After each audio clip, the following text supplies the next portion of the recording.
In this module, we will guide you on how to validate the operation of the Rbm equipment. This validation requires performing two tests. In the first test, it is necessary to disconnect the sensor terminal. In conditions of alarm off, the fault relay will be activated and the LED will light.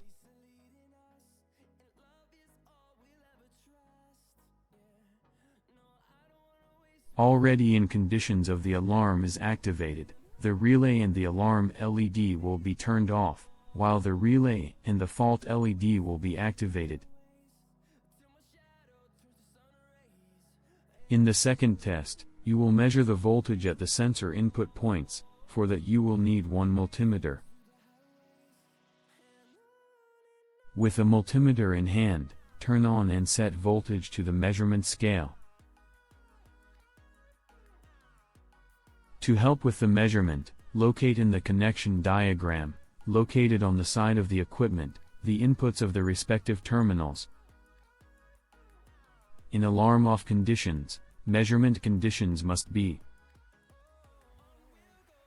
input terminals 1 and 2 should be approximately at 0 volts. Input terminals 1 and 3 should be approximately 5 volts. And input terminals 2 and 3, it should be at approximately 5 volts.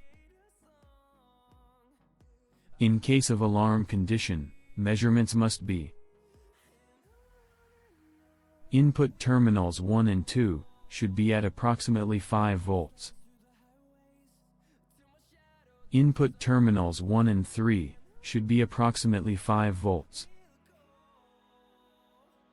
And input terminals 2 and 3, it should be approximately at 0 volts. If any of the tests are not in accordance with what is shown, this may indicate that your equipment is damaged, and it will be necessary to send it to Electron do Brasil's technical assistance for analysis and repair. Thanks so much for watching, and we invite you to subscribe to our channel for more tutorials like this one. To the next.